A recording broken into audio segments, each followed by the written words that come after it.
Hi. So in the last video we discussed about the working of this application, right? So in this video now we'll start up with really we'll quickly start up with the model building phase, because there is nothing that much which is required in pre-processing and all those things. Okay, so the data set, if you just have a look at the data over here, here we have this data like very high, too small, low, and accuracy.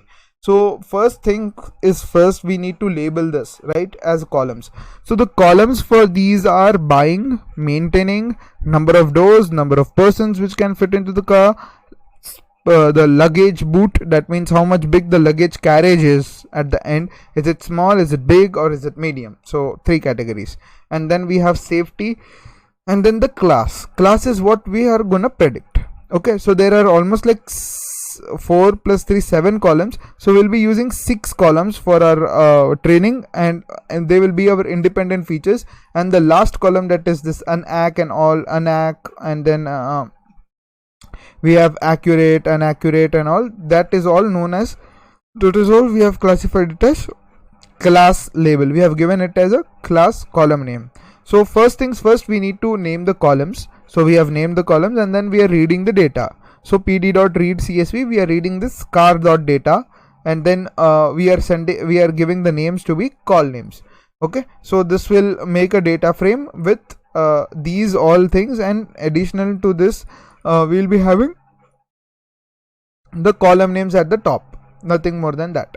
Fine. So this read data is function is all about the reading the data from the file, right? Not csv file, it's just reading the data from the file.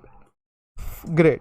So once this read data function is done, these are all small parts which we will be working on. Okay, then we will have this so this is all about the reading data part.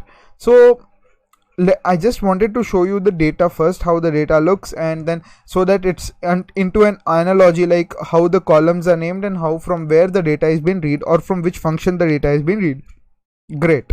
So now we will jump directly to one part that is known as the main part over here. This app.route / methods is equals to get and post. So this is nothing but a route. Now what is a route? Let me just say you over here. You can see this URL, right? So if I just press and predict over here, for example, I press predict, there's nothing like predict. So it will say no, not found. The requested URL was not found in the on the server. So your Flask is a server. Okay, Flask is a server, and then this is the this is known as the IP of it. 127.0.0.1 is known as the IP of it, and colon 5000 is known as the port number of it. So basically your app is running on port number 5000. Now if I hit enter, so if I hit / and enter also, it means that this is the home page.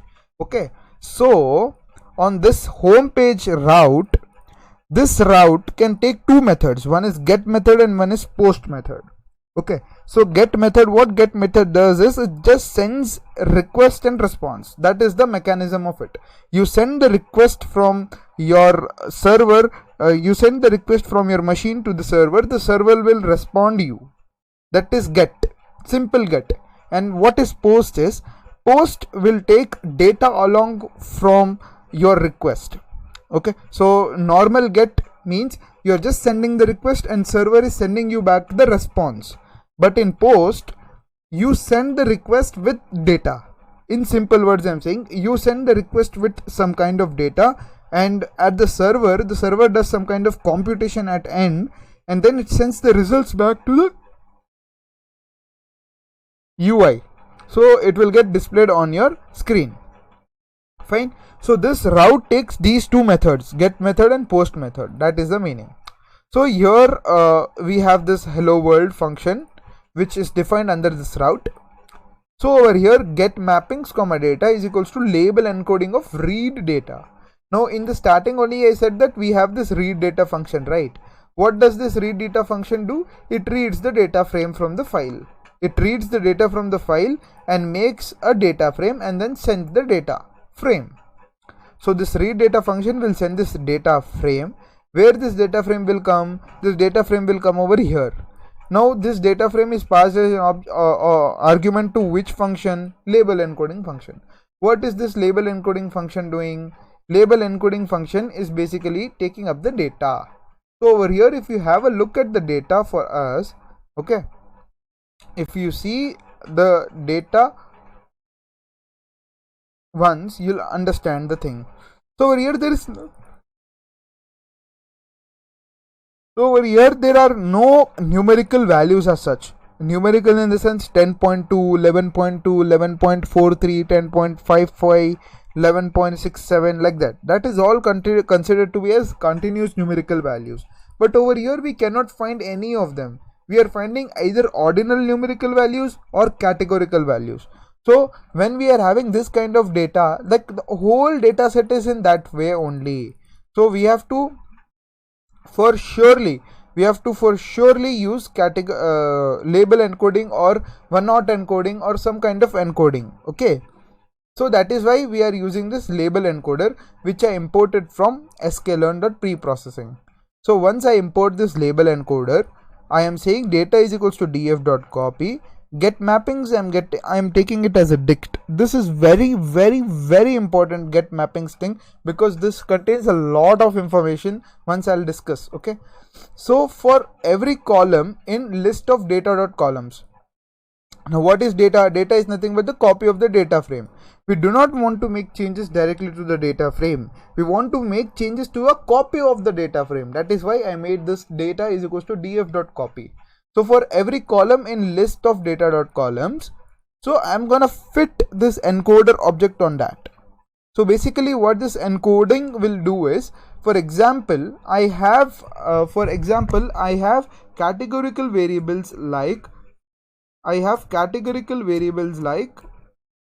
let me say I have A, I have S, I have D, I have E, I have R, right?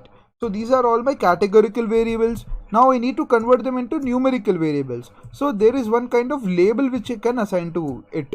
Like A can be assigned as B1, B can be assigned as 2, S can be assigned as 2, D can be assigned as 3, right? E can be assigned as 4, like that. So this is all about label encoding. This is what label encoding is happening at the back end. Okay, so for every categorical column, that will be converted into those kind of labels. Now once those labels are done, what is happening is, once those labels are done, okay, now I need to know which labels were given by this label encoder object.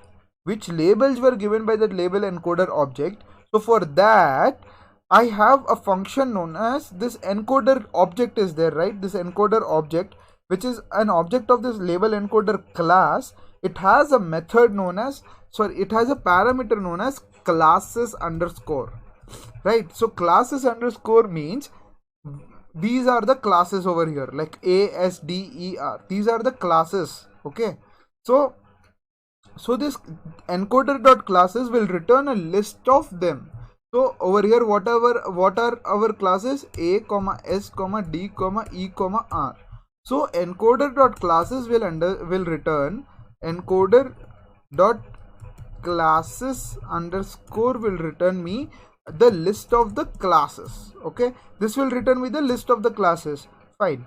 Now encoder.transform encoder.classes. Now over here you just understand that we are writing fit underscore transform, right?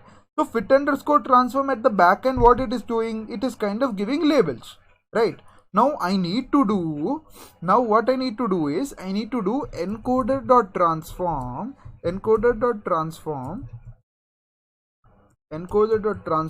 encoder.classes. If I do this, what will happen is this will return me something known as 1, 2, 3, 4. And let's say that R is 5. Okay, let's say that R is 5. Fine. So this will return me this list. So this list is all about the labels which are given to these classes. Now these two are lists, right? Now in Python, if you want to convert two lists into a dictionary, so we use a function known as zip. So zip will convert these two lists into something known as a list of tuples. So list of tuples is basically like this, a list of tuples, s comma 2, and then we have d comma 3 and so on. Okay, so it converts in this in this way. The zip function takes two lists as parameters and then it converts into a single list of tuples. Now this can be easily converted to a dictionary by using dict keyword. So once you use dict keyword, at the end you will be having something like this. A is 1, S is 2, D is 3, E is 4, something like this. Okay, so this is all about the label encoding phase, and this is very important. And this is a dictionary and we have to store this dictionary. So for storing that, I have mentioned this get mappings. So that was the reason why I mentioned the get mappings. So get mapping of column. So for every column there are some categorical variables, right? We just saw in the card.data. For every column there are several type of categorical variables. So we'll be selecting those categorical variables and we'll be applying label encoding on them. So for every column we'll be having categorical variables, right? So for every column we'll be having one dictionary known as get mappings, which will say us what are the mappings which were done to the data frame. Okay, so now I'll just return this, that is get mappings and data. I'll return. So this is all about the label encoding phase. So in the next video we'll look out how we can integrate the model.py file and how we can integrate the index.html.